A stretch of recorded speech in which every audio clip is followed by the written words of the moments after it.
Okay, welcome back to the April 7th study hall. We've got one more day of inequalities because they've been such a hit the last couple of sessions. And we just went through the rulesy stuff and back to the copyright attribution screen. These are from the free GMAT prep software unless otherwise noted. So there we go. Okay. Let's do one. How about this one?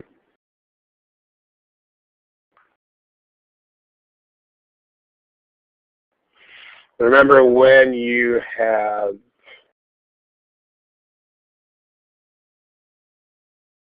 multiple choice questions, please indicate those choices in the right place.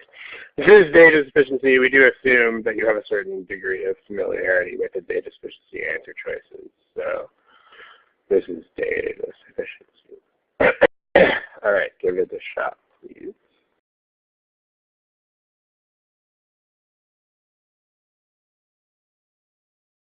Yeah, you're right. You can't hear anything because you are still working on the problem.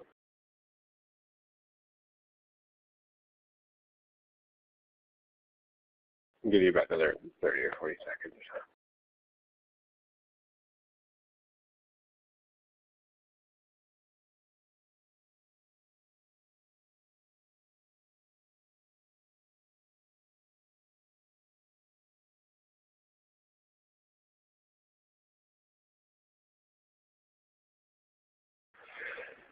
All right, let's talk about it. Logical still don't have answers to this, so you should pick something.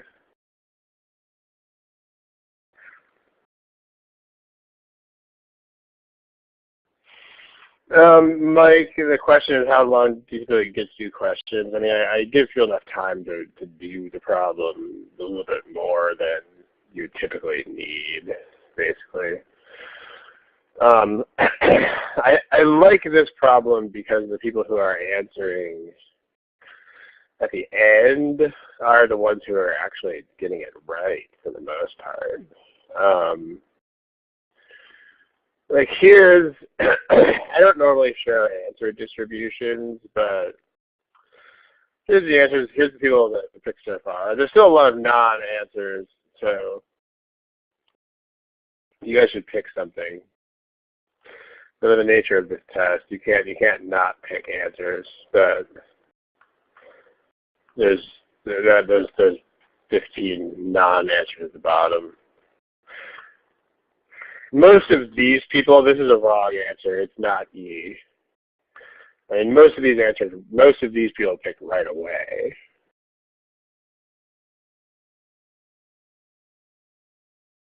Like most of these came in the first 30 seconds. And that's incorrect. The answer to this problem is not E. So, okay, if you don't know what data sufficiency is, then I mean, what I can do is I can get the choices out of the, I can get the 5 data sufficiency answer options out of the book and just paste them onto the board, and you can see if you can follow that. Unfortunately, I can't actually take the time to explain the data sufficiency format completely, but I can at least post the answer choices onto the board, and you can try to follow from there. When we say an answer choice is sufficient, what that means is that there's enough information to give a unique answer to the question. In other words, sufficient means that there's one answer and only one, and not sufficient means there's 2 or more.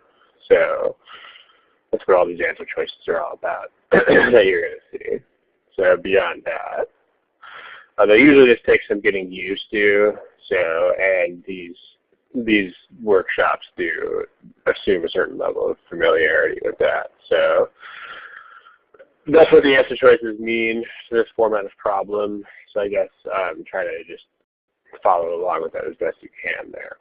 But okay, Anyway, the answer to this is not E. And if you picked E in the first 30 seconds or so, then you should reconsider the amount of reasoning related to that. But, okay. Let's talk about it. Okay. So when you think about these problems, what's neat about this is how much, like the statements have to say about each other. Like statement 2, for example, says that A is an integer. Like when you see this, what does this mean that you should immediately start thinking about when it comes to statement 1?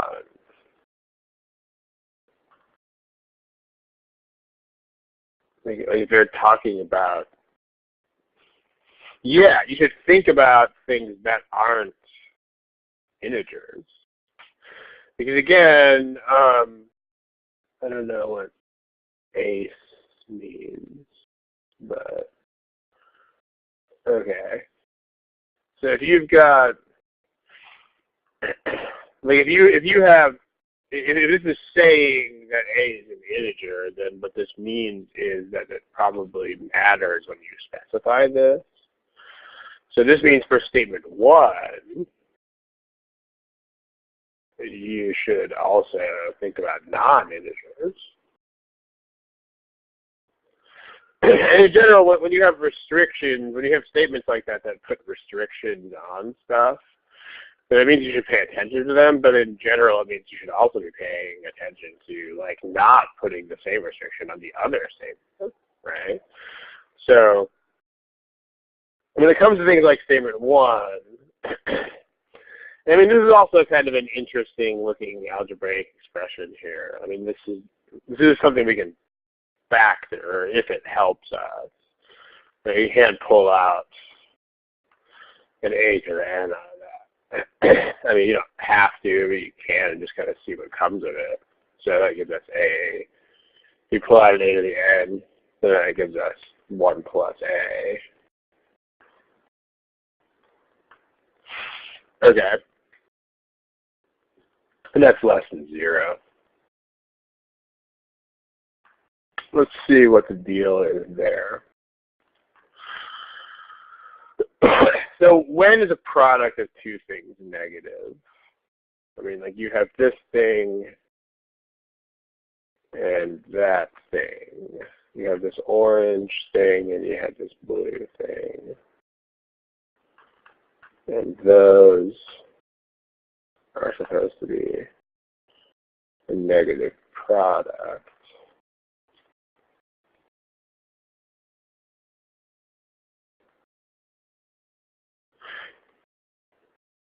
Yeah, it means that one of them is negative, but not the other one. So, I mean, you could go about doing this in one of two ways, right? You could just try to find cases where this happens. Or you could think like strategically about this kind of thing, about trying to make that positive and that negative, and then turning around to try to make that negative and that positive. So, I mean, let's try to do that. Let's see if we can do that with strategy kind of thing. So, I mean, we probably the more obvious way to do it is to do what Abby is saying, which is that you can make the A part negative. So, then wait a minute, what about the 1 plus A? Oh, that's interesting.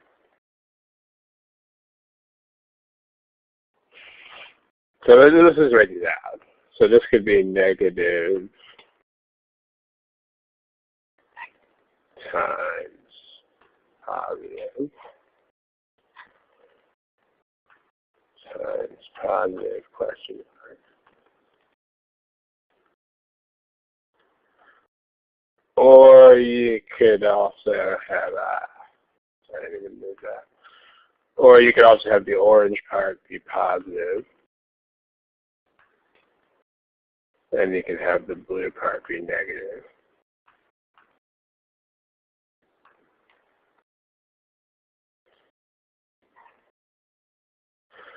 Well, how can we get this to work? So if a to the n is negative, then what do we know about n? And what do we know about a?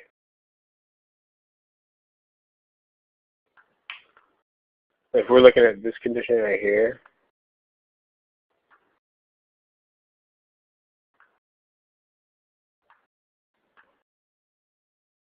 we would know that a itself would have to be negative. And then n has to be odd. Because if n was even, then that would turn the orange part positive. But then 1 plus a would have to become positive, which means that a has to be a fraction kind of thing, right? So this would have to be something like, a could be -1/2, and n could be, n could just be something like 1.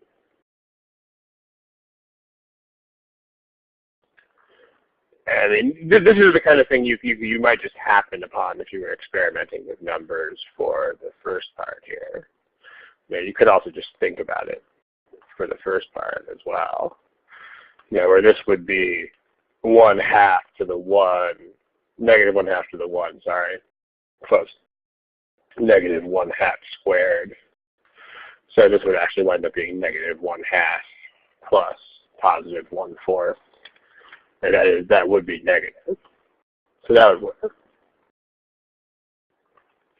So in this case, n is odd. Yes, n is odd in that case. On the other hand, if you look at the opposite type of case, and if you come up with anything that does that, then n is going to be odd. But if you look at this other type of case, if you want a to the n to be positive, but you want 1 plus a to be negative, then if you want 1 plus a to be negative, then a is definitely negative. And then if you want a to the n to become positive, then n is going to be even. So a could be something like -2, and n could be like 2. And no, n is going to be not odd.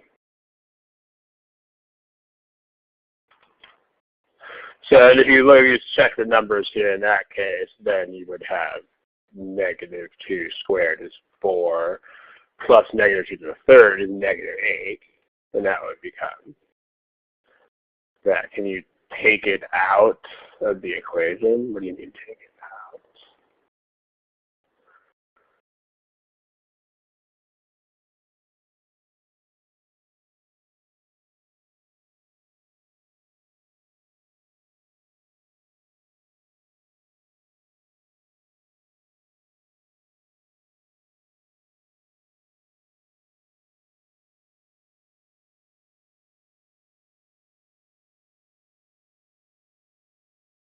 Well, my wonderful internet is being wonderful as usual. I'm not sure what was the last thing you heard me say, but I don't think the row and the board are still there, luckily. So we have these two cases that both work, one of which has n odd, one of which has n not odd. I saw Jeremy saying, can we take something out of the equation? I'm not sure what that means exactly. So what does, Jeremy, what do you mean by that? You take it out. What do you mean take it out?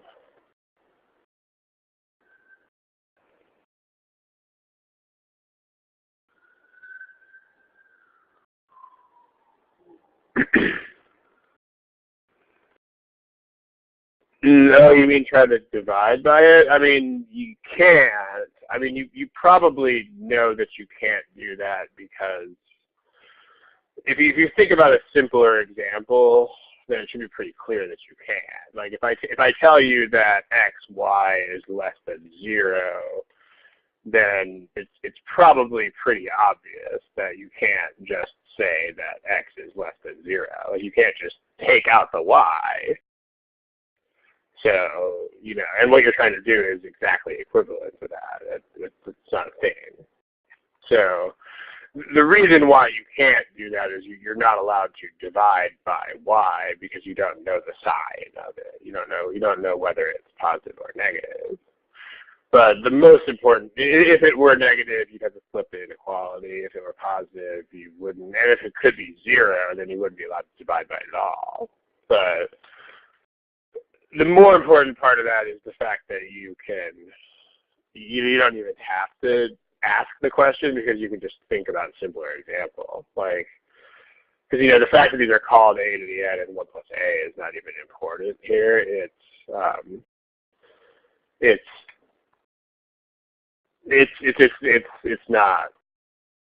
It doesn't matter that they are 1 plus a and a to the n. It's the same thing as if they were x and y.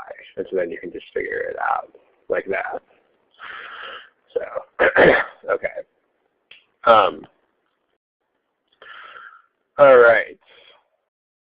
Yeah, which is always the goal, right? I mean, the goal in every single yes/no type data sufficiency problem ever, all the time, is that exactly, right? I mean, the goal is to get a case that corresponds to yes, it is, and another case that corresponds to no, it's not, and you try to prove not sufficient, right? So there's this kind of device that we've talked about setting up for yes/no type of data sufficiencies in these other sessions before, so we might as well set it up again, right?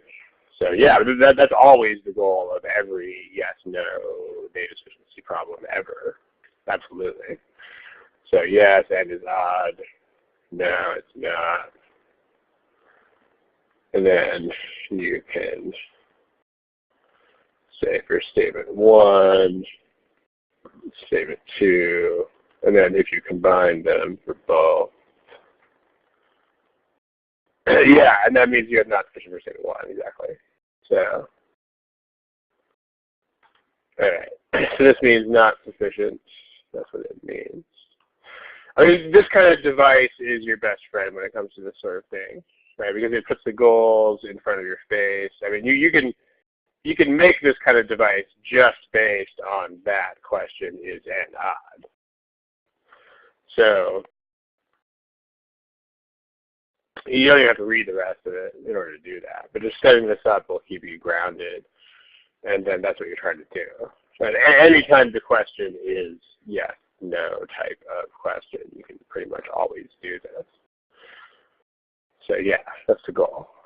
Okay, cool.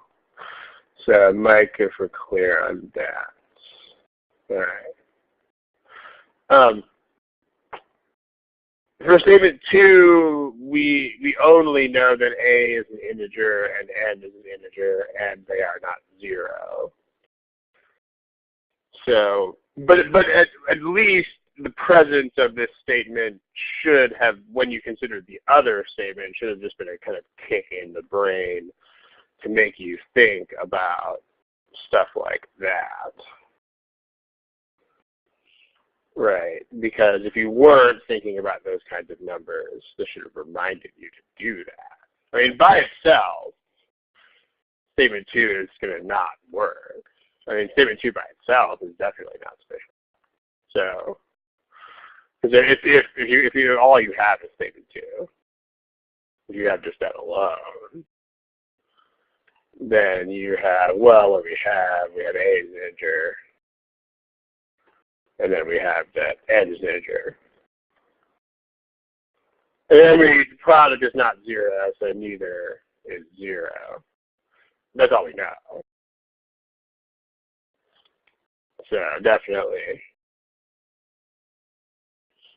could be either way. So that's going to go both ways for sure. So that's not sufficient. So we combine them. But if we combine them, if we combine the statements, then, and I mean, you should kind of think about it. and if you're going to really try to be a ninja with this type of stuff, if you specify that something's an integer, like if I had 5 seconds to guess this problem, I would guess C. And the reason why I would is I would look at this and I would be like, I bet that like blah, blah, blah, blah, blah, blah, blah is probably like, I bet this works out 2 ways. One way if it's an integer and another way if it's not. And then I bet that like if you make it an integer, it rules one of those things out. That's at least how I would guess, right? Because I mean, if I was writing this question, there's just no other reason why it would occur to me to write a statement that said this. You know, like if you imagine, if you put yourself in the mind of the question writer, a lot of this will make sense. I mean, it's like the only circumstance under which you would think to write this statement would be if it did what it's going to do here. It would be if it narrowed something down to the point where it solved it. So if you had to do that, if you had to guess, you had like 5 seconds, boom, I have to guess this. But yeah, because okay, if you combine the statements, if you think about these 2 cases that we have listed up there, let's just reproduce those here. There's those 2 cases from upstairs.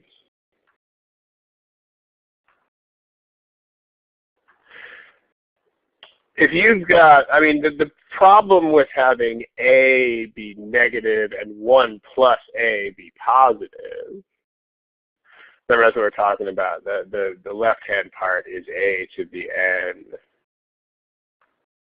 and the right-hand part is 1 plus A. I mean, the only way that you can have A negative and 1 plus A is positive is that this would have to be fractional. And so if A has to be an integer, then that case is going to be ruled out. Right? This isn't going to be possible anymore.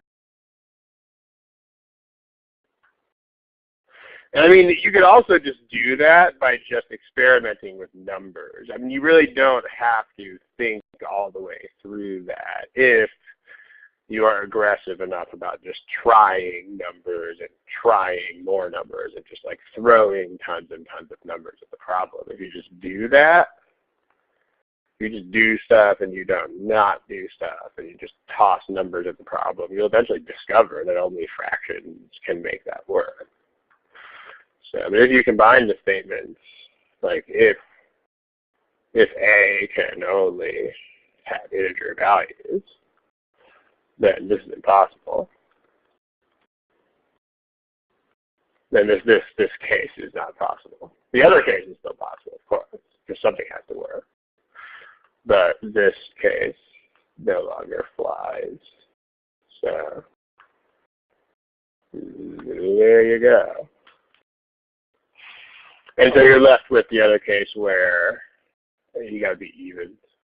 Because this is going to be negative, which means A is negative, and the way to make negative to the n become positive is if n is even. So n is going to have to be even. It's the only way it's going to work out. So n won't be able to be odd. It's going to be impossible to get n to be odd. And it's going to have to be even. It's going to be sufficient. So this is C like cat. Any questions about that?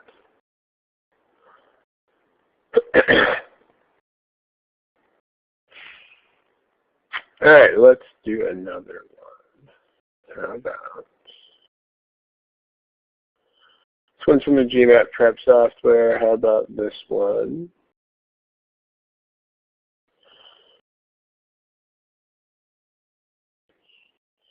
Give it a shot. You know where you find those multiple choice answers. You know where those are. Those are located right there.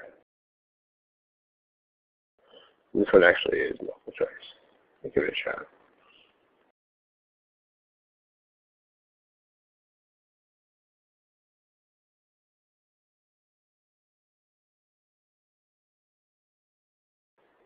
All right, if you're wrapping this up pretty soon, picking something. You're gonna 20 seconds or so if you need it.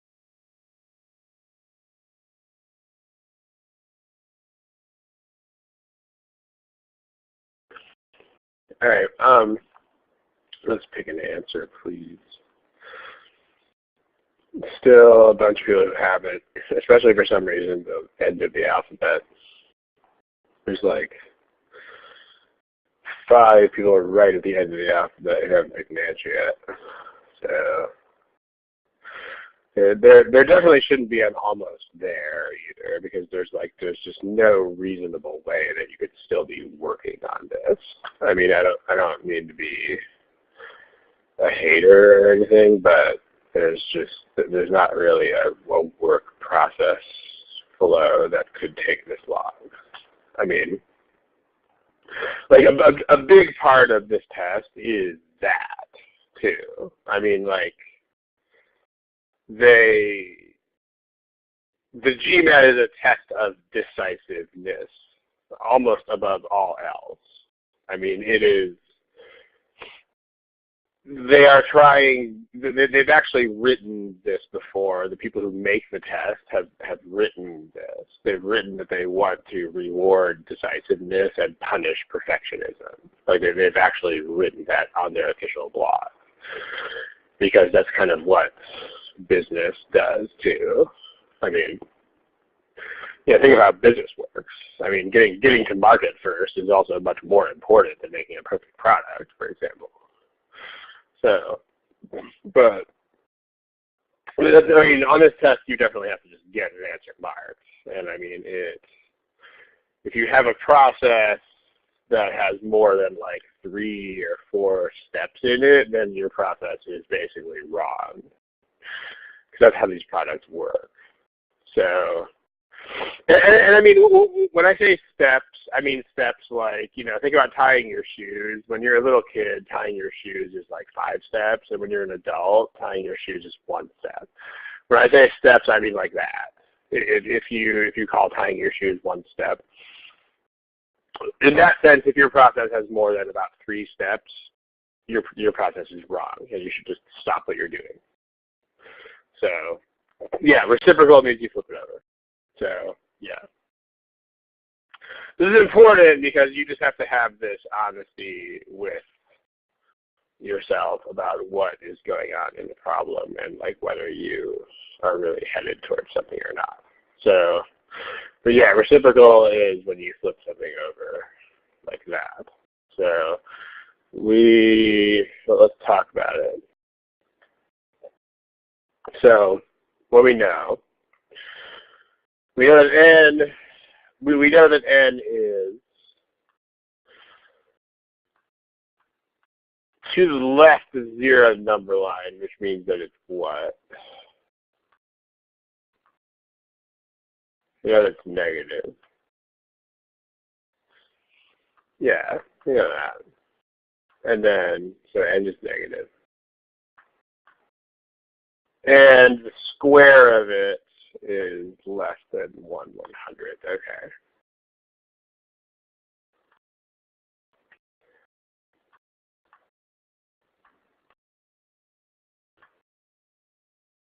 Cool. And then we just know they're asking us a question about the reciprocal. But, well, so we have this, right? N squared is less than 1/100.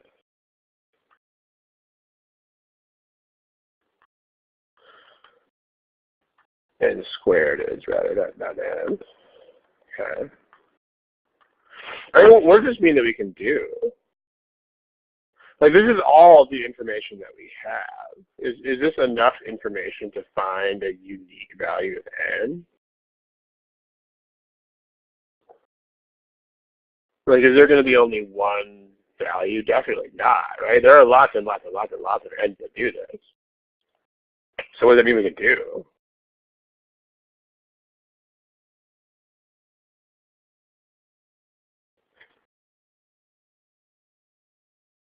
Like, whenever there's like lots of different values that do stuff, we can just pick one of them.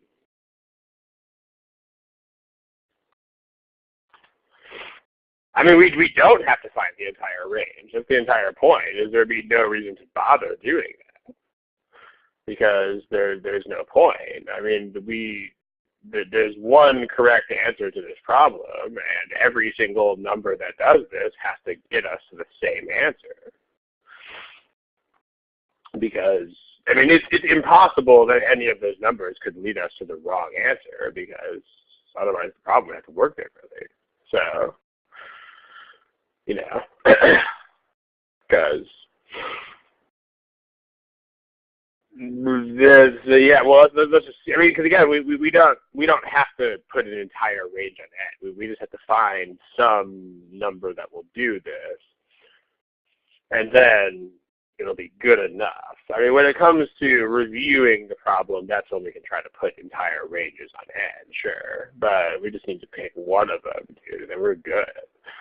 So a negative whose square is really small. Okay. Can someone give me a negative whose square is really small? 1. Negative 11, the square of negative 11 is positive 121, which is definitely not less than 1/100th. Yeah, how about like a tiny, yeah, you guys are getting at it with really small numbers, sure. Small numbers. Like how about negative 0.01, sure. So then n squared is positive 0.0001. That's definitely less than 1/100th. So that works.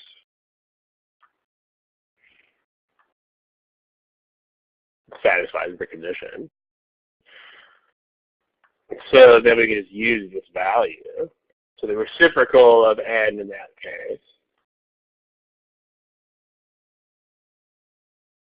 is negative 100. So the reciprocal is way less than negative 10. There you go. That does it. How about that? And if you come up with any specific value of n, then the reciprocal will do that. That's all you have to do. All you got to do is find one value. You're good. Because, yeah. I mean, also, the other thing about these problems is there are, like, all these little clues in the problem, like, because remember, there's no deception on this test, and there's no tricks, and there's no, like, underhandedness of any type. Like, when you see if n denotes a number that does this stuff, you know that even that right there is a hint that you can do this, because that means that n is a number that does that, meaning there's more than one. Like, it's not the number that does that. Like, it's not the only one, right? So, but notice this is not some long and involved process with lots and lots and lots of steps. I mean, if you were somehow still doing something after like 2.5 or 3 minutes, then whatever you were doing, it was definitely not productive, and it definitely had not been productive for a long time. And that's the kind of thing that you just have to be honest with yourself about. And people are not good at being honest with themselves about that. And it's just you have to. Where that comes from is partial credit in school. I mean, partial credit is. I'm not talking to any one person. This is the biggest problem that people have on this test.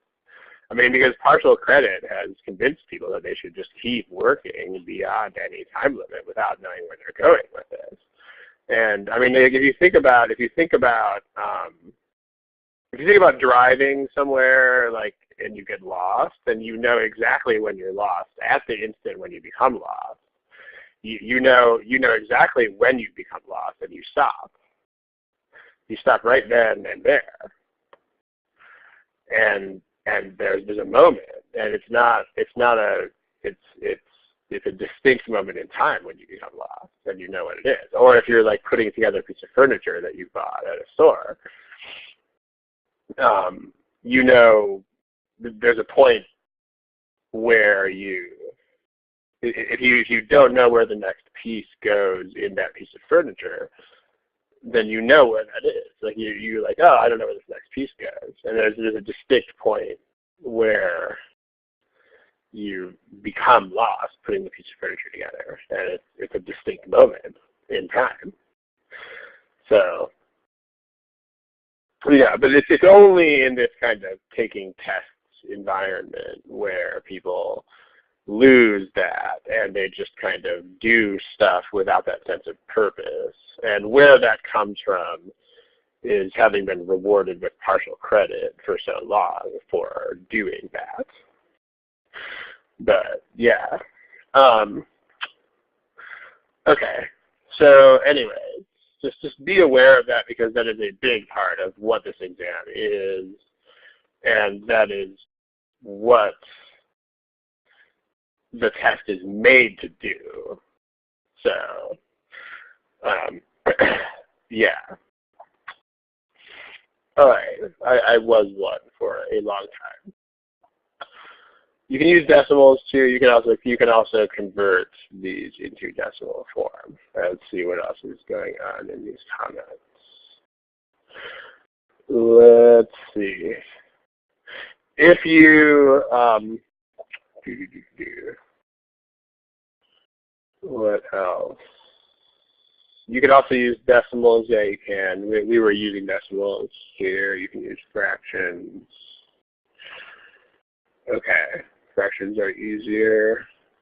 If you find fractions easier, then you should use decimals when you review. If you find decimals easier, you should use fractions when you review.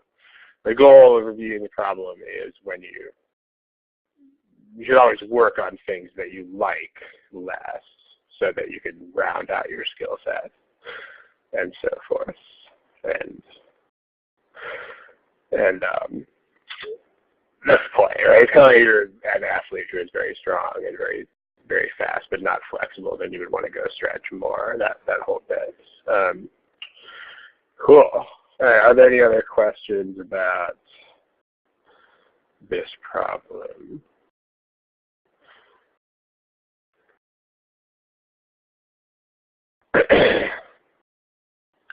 Okay.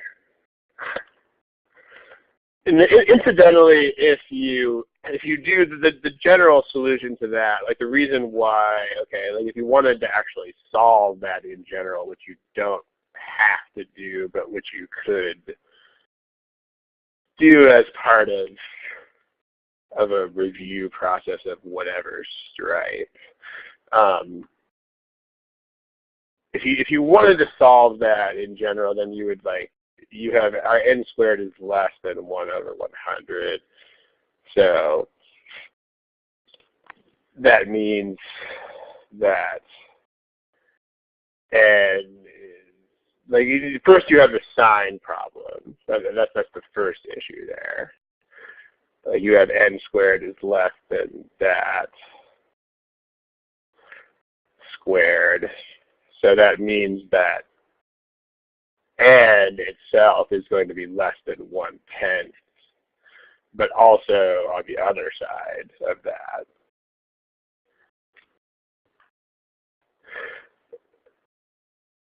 You don't deal with that with this problem, but when you review, like if, for example, this would probably be easier to think about with integers. Like if you had n squared is less than 64, for instance, this is probably not as obnoxious to think about. You probably know that means this. So if you do that, this is why it's important for them to tell you that n is negative. But then this is where they get into the whole reciprocal thing, because then when they go into reciprocals, right, like if you have these, if you think about this on a number line, it might be a little bit easier. Like here's your number line. Let's say we drew that. Number line. Because when you talk about reciprocals, you have to imagine that the number line has this big gap in it where it doesn't. Like you have to imagine there's like a big hole in the middle of the number line at 0 right there. So here, let's just put a little notches there for a -1/10 and +1/10. This will be -1/10. And this will be +1/10.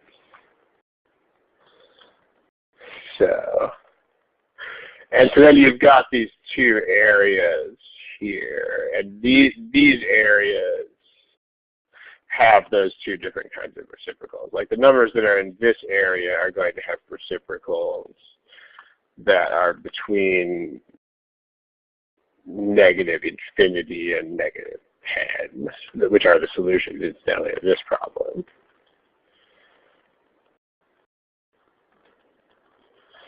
Between -1 and -10.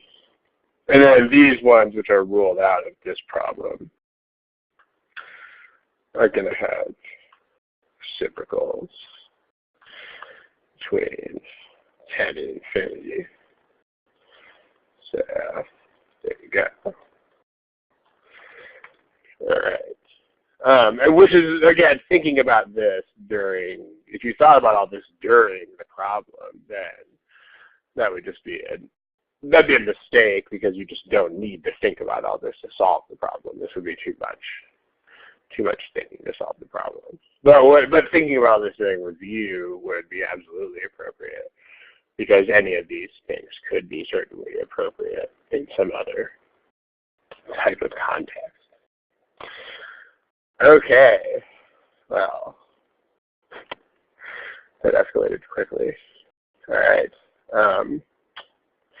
But no, in general, like seriously, time management, guys, is just making sure that you are on task and headed towards a goal that is definite.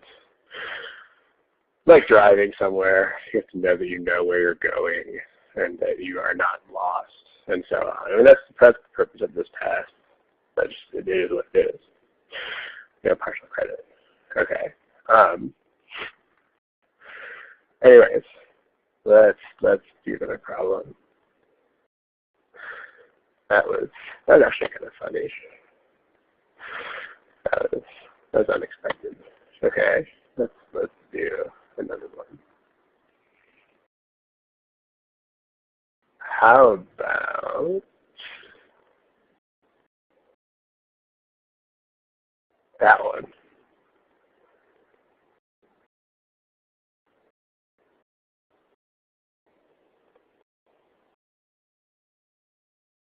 Data sufficiency.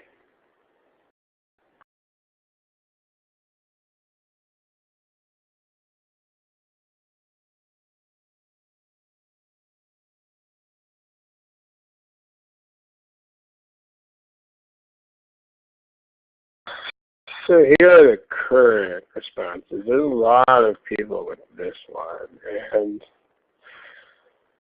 I don't know if it's just because you think that you see a lot of the same things that you think you see here. I mean,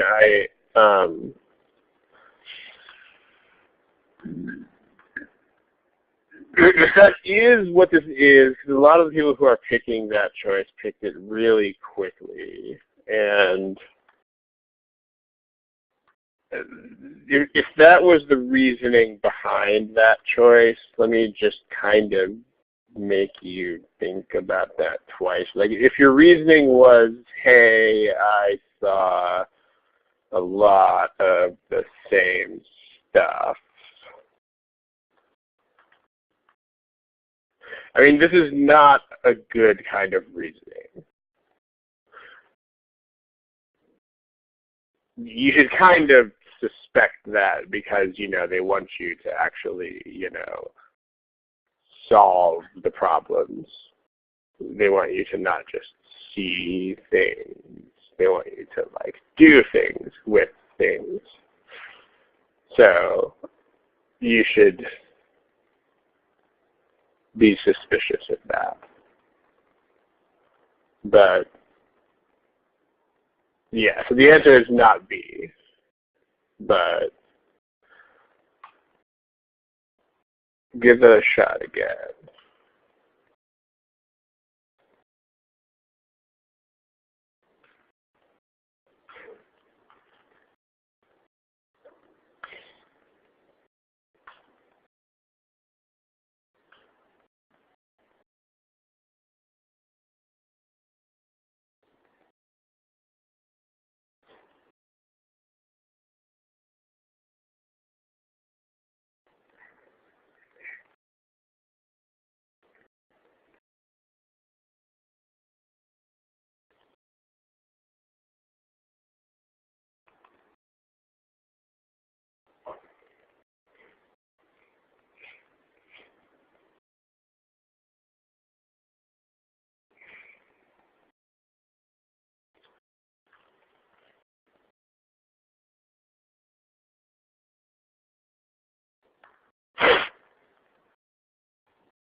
Yeah, this one's not super easy, but we know that the answer is not B, at least. So there's still 2 of you who have B, which means you shouldn't have B.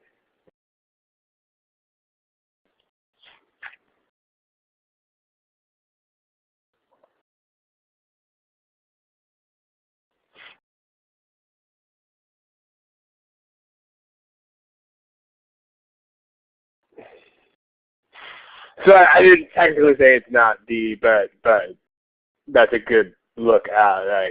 Yeah, I mean, you should extend that to thinking this probably isn't sufficient in general. Yeah, I mean, right.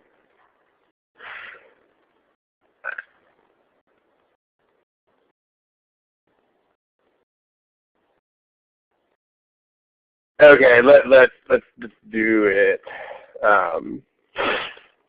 Okay. Well,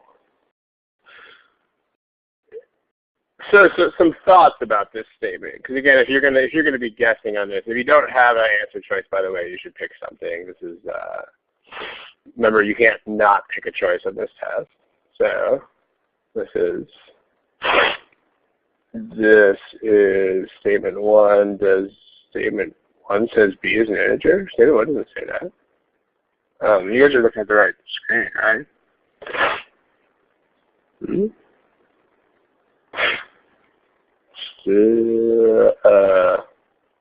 I'm afraid that, wait a minute. Somebody wrote this in the chat box. Statement 1 are you guys all seeing the same problem on the screen? Like, statement 1 just says the absolute value of B is greater than 1. Is that what you see? Okay, so we're good there. I mean, this has nothing to do with integers. If you think about integers in this problem, it shouldn't really change anything, but it just means that, this just means that B is more than 1, or it means that B is less than -1, but it doesn't, like, if you only thought about whole numbers, then it wouldn't really change anything, because, it rules out the numbers that people traditionally think about when you say decimals, like, which are the numbers between 0 and 1. I think that's kind of what you are probably thinking about when you say that. But maybe maybe someone is even thinking that that integer just means something that's one or more.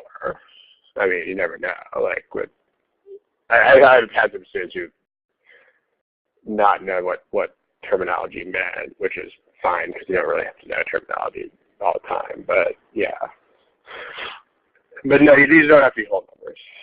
So okay. Anyways, but we are all looking at the same problem, at least. Yeah, same problem for it. Okay. So when you look at statement 2, you should think two things. I mean, the first thing you should think with statement 2 is you should think, I bet this is not sufficient because it looks too eerily similar, right? Like you should think probably not sufficient because it's too similar to the question, like it's too good to be true. But at the same time, it's probably not useless. Like you're probably going to do something with it. Because, it's like, why would they go to the trouble?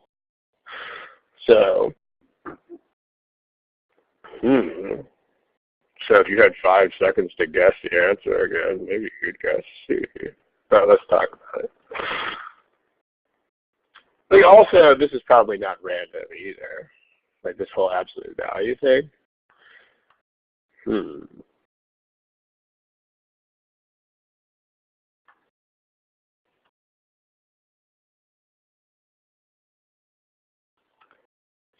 Meaning, like, what the heck is that? Well, that's probably not something that's totally random. I mean, you might not know what it is, but it's probably not nothing. It is, this problem is not super easy, but you should approach it like you approach anything else, which is just start hacking at it and see what's going on. Okay. So let's take a look. If you need, there's a couple people who haven't answered it. Statement 1 tells you that B is not correct. Yeah, it tells you that, so absolute value statements, this kind of thing would be useful for a flashcard. You can also think of the absolute value as like the size of a number, like how big is it without thinking about sign. Like it's positive or negative, but it's that big, right? So like it's either positive or negative, but bigger than 1. So it's more than negative. It's more than positive 1 or more negative than negative 1, so to speak. So is another way of looking at it. But this statement means that you could either be over, I should make those hollow circles, not closed circles, because you can't be,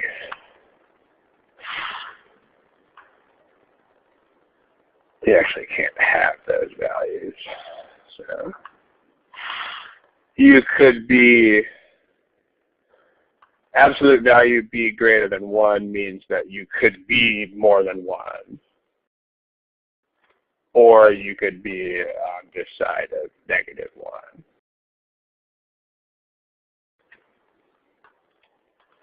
That's correct, but it does rule out those things that people think of when they say fractions. I mean, you could still have fractions of the kind of like, you could still be like 12 fifths. But when people say fractions, that's not normally what they're thinking about. So, but yeah, the fractions that are between negative 1 and 1 are ruled out, yeah. Okay. So that's what that means. And like this would be an excellent flashcard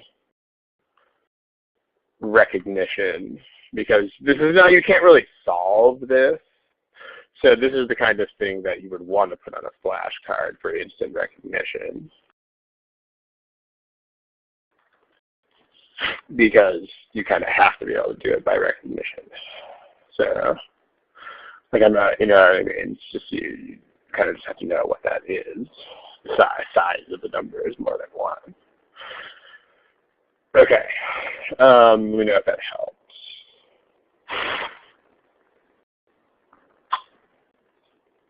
All right, so but let's go to the original question for a second. I mean, like, what's even happening with this question? Yeah, and I mean, flashcards are great. I mean, I still use flashcards for all sorts of stuff in life, like anything that needs instant recognition. I mean, they're a pretty awesome thing. Does anybody have any associations to make with this? Like, when could, I mean, you might, multiplying and dividing, right? This is A multiplied by B and A divided by the same number.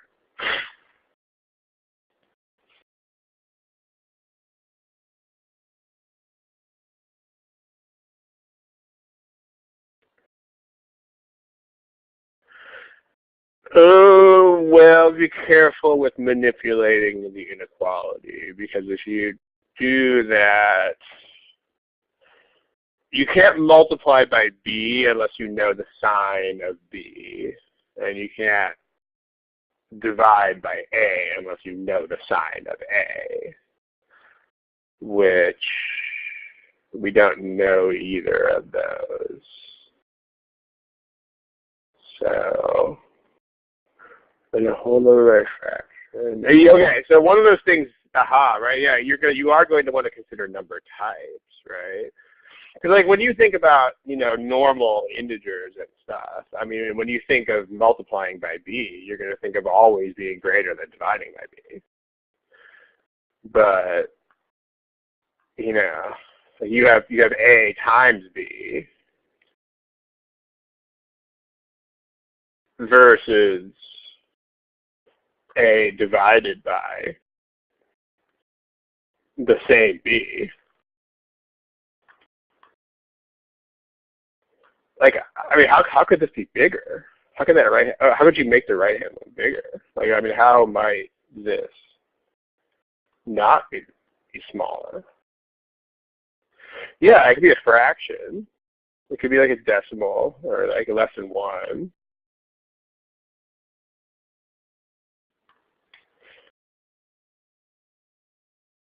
Or it could be negative.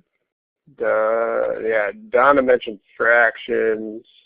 Neha mentioned fractions. It could just be 1.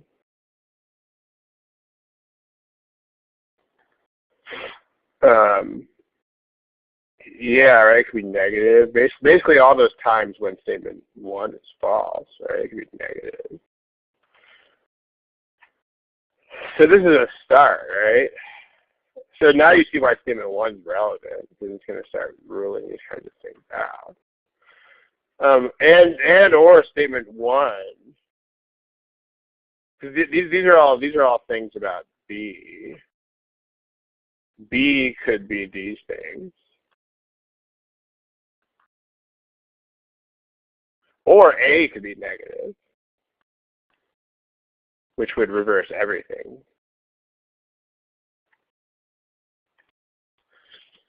Because if A is negative, then all of that's going to be screwy, everything be backwards, right? So, absolutely, right? So let's take this to a new page. So let's do that. Also, this is a yes/no. So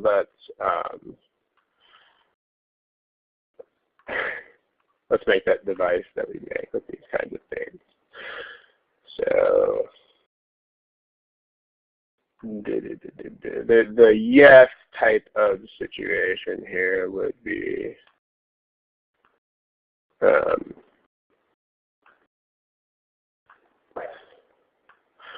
the yes type of situation would be if AB is actually greater than A over B. And the no type of situation would be if AB is less than or equal to A over B. So there's our device. Statement 1, statement 2, and both. Okay. I remember, just to keep yourself grounded, it's amazingly effective to make this device. I mean, I would do it for I know that I say this every time we do a yes/no question basically ever in life, but it just, as far as keeping the goals in front of your face, like nothing does a better job of keeping you grounded in what the goals are. So this is the yes to the original question. This is the no to the original question. If you can make them both happen, then you can make it not sufficient. Okay, so if statement one, right, I mean, statement one, A can be anything. So we noted on the previous page that if you make A negative, it'll just make this backwards. So like if A is, I don't know, 3 and B is 2, then 6, 3 times 2 is greater than 3 over 2. 6 is greater than 1.5. That's true. So that is check mark in the top box. But then if you just make A negative, then that's negative 3 times 2, negative 3 over 2. So negative 6 is greater than negative 1.5. That's not true. So that checks out the bottom box. It's not sufficient.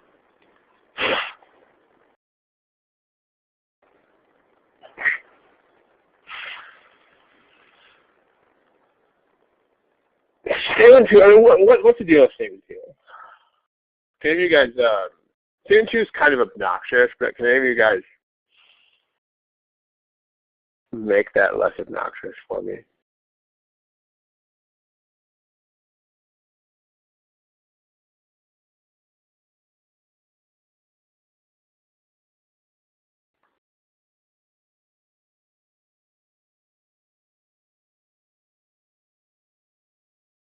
Jorge, I would actually argue that that made it a little bit more obnoxious, conceptually speaking at least.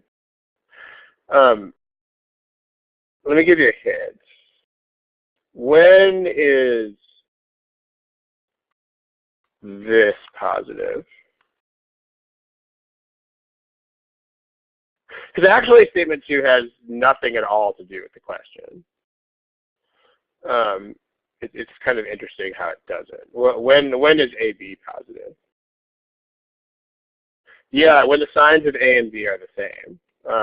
When is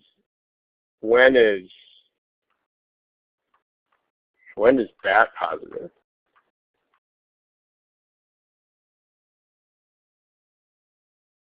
Oh, hey, whoa, it's the same thing. It's exactly the same thing. So these are two things that are positive under exactly precisely the same conditions. So there's no reason to factor it or do any of that fun stuff. You can just be like, oh, dude, well, since both of these are positive at exactly the same time, this is just whenever either of these are positive. So this is just a really obnoxiously stupid way of saying that A and B have the same sign. So, whereas the question isn't, because the question is actually comparing those things to each other. This is notice these are not actually related things. So interesting how that works. But this is just statement 2 is just a really, really annoying way of telling you that, of saying that both positive or both negative.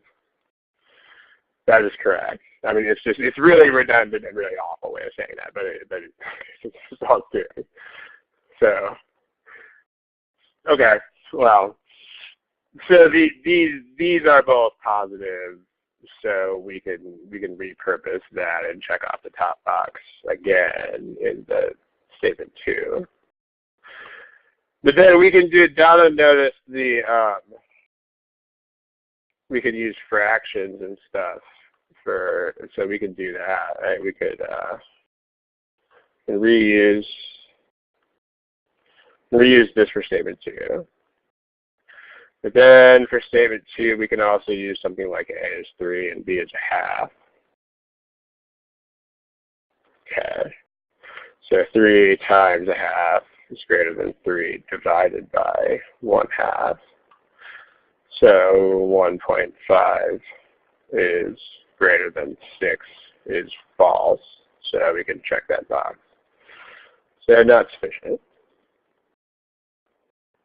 This problem is not easy, but again, difficulty level is not a thing that is ever worth thinking about. I mean, every problem is your friend. The x's, I mean, you can check off the boxes however you want. When I'm doing the devices, I generally use an x if you can't make that happen. So I like to stay consistent with that. With the way that I'm using this device is this work would be somewhere else on the paper, and then this just gets checked off if you make those things happen. But this you don't like this. This is not a place to do the work itself. This is just a place to mark off if you have achieved these or not. So it's important to not do the work in the same place, so that you know that here's what I've achieved, here's what I haven't achieved, kind of thing, and you keep that as a thing. If they're both negative, then it's the same. I mean, it's the same as considering 2 positives. If you look at what happens here, this is just a times b and a divided by b, so you'll get the same numbers. Obviously, you'll get the same numbers that you would get if you plugged in 2 positives. So, I mean, you could do that. It would just give you the same thing as if you threw in 2 positive numbers. Okay.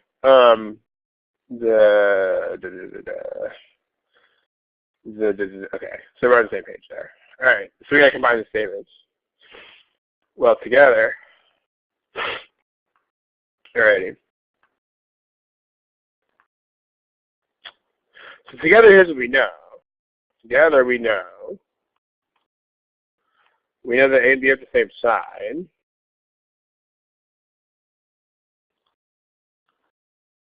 Both positive or both negative from statement 2. And we know that B is, like the size of B is more than 1. B is more than 1 or less than -1. So the deal is, if you consider these 2 quantities, if you consider the AB versus the A over B, and if you have to plug in numbers to figure this out, if you look at these 2, if you just look at these expressions, AB and A over B, since B is a number that is more than 1, and I mean, if you have 2 negative numbers, it's going to be the same as using 2 positive numbers. So just think about using 2 positives because it's conceptually easier. I mean, using 2 negatives is the same. So just think about 2 positives. Since the same result as 2 negatives anyway. So, I mean, if you use 2 positive numbers and one of them, and B is more than 1, then multiplying by a number that's more than 1 will make it bigger than A. So this becomes bigger than A. And this is going to become smaller than A.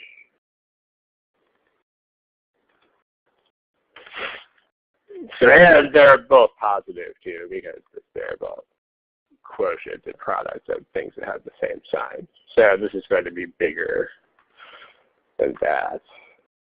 So this is always going to be a bigger product than quotient. So that's going to work. That's going to not work. And that's going to be C like cat. That's going to be sufficient. Cool, good stuff. And I mean, you play around with numbers, you'll figure this out. I mean, once you figure out what's happening with statement 2, and like even with statement 2 is obnoxious and annoying, but if you just throw numbers into statement 2, you will very, very quickly figure it out. Because like if you throw in a pair of opposite sign numbers, then you will like really quickly notice that both of these go negative. And if you throw in 2 negatives, you'll very quickly notice that both of them are positive.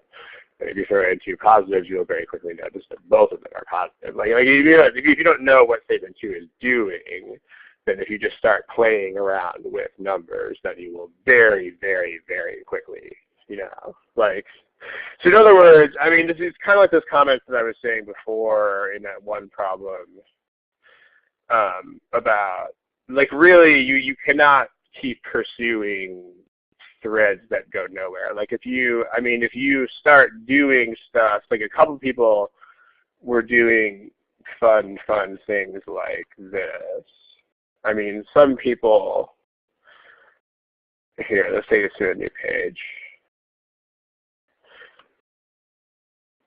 Here, statement 2. Some people were doing fun things like these things. And I mean, someone even wrote like 3 of these little symbols, which I'm going to assume that these 3 symbols means I did a lot of steps. I'm going to assume that's what that's supposed to mean. And that's exactly what you are not supposed to do, guys. No, don't do it.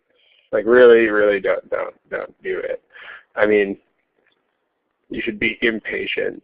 You should be very restless. You should not have patience. You should not have perseverance. You should give up quickly. That's the key to success on this thing. Really, it is. I mean, if you do not see exactly where this is going, then you should not keep messing with random lines of reasoning. I mean, because again, if you just start testing numbers. Because again, if you start throwing numbers into that statement, you're gonna figure it out really quick. I mean, you're gonna see it. If you start throwing in 2 negatives, you will see that it will work every time. And if you start throwing in opposite sign numbers, you will see that it never works. I mean, it will be really, really obvious really quickly. So that's the point. You just need to stop. You just need to stop doing things that are not working. So, okay. Alrighty, that's it. I mean, 2 minutes, guys. 2 minutes is an average. I mean, averages are averages. Averages are not a limit. The point of averages is that there are just as many things over the average as there are under the average. Yep. I mean, it's interesting. I mean, this is always interesting to me, especially because this test tests averages. I always found that ironic. I mean, this is a test that actually tests the concept of an average, and yet we have people like, I can solve every single problem in under 2 minutes. Guys. No, you don't. But I mean, remember that you don't need to, you shouldn't even be thinking about this. Like, honestly, okay, here. I mean, as far as time management goes, just keep this in mind. I mean, you guys know how, no, it's C. It is C because if you have both statements together, then the left-hand side is always bigger.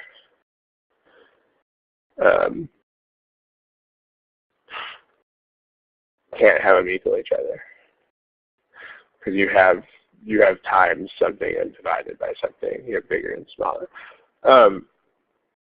Here's a thought experiment, and like we are kind of over time here, so I got to cut it here pretty soon. But if you imagine, you know how like soccer works, where nobody knows how much time is left except the ref. Like there's no clock on the scoreboard, and like no one has any idea how much time is left in the game. Yeah, football in some countries, right?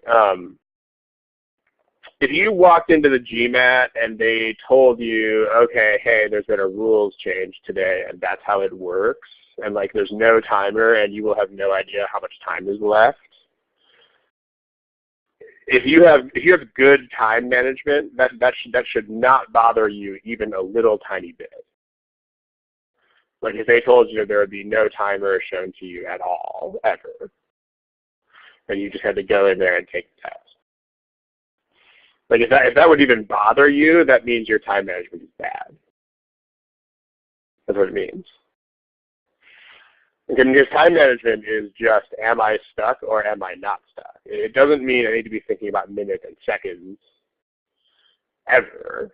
It doesn't mean I need to be looking at timers. No, I mean, it just means I need to be honest about stuck or not stuck, and I need to not do work if I don't know that I have a goal. So just keep that in mind. That's all that time management is. It's kind of like driving car if you're sort of late somewhere. If you know that you know where you're going, you just keep driving. If you are lost, you pull over, and that's it. So it's a thought experiment. If they take a timer away from you, you should not care. If you would care, that means your time management isn't good enough yet. And if you do look at a timer, looking at a timer should be sort of like checking to make sure that your doors are locked before you go on vacation. Meaning it should never really be necessary. It should just be something that you just do as like a ritual. You know, just the doors are going to be locked anyway, but you just do it. Kind of like that. No, 1/2 divided by 3 is 1/6. So that if you use those two numbers, the right-hand side is 1/6.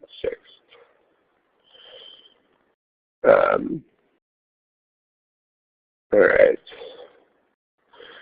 Not sure what you are Jesusing in response to, but okay. Anyways, let's kill it. Let's kill the time. The answer is bats. The answer is C, like hat. Sufficient with both statements. Alrighty. Alright, we are way over time here, so let's knock it.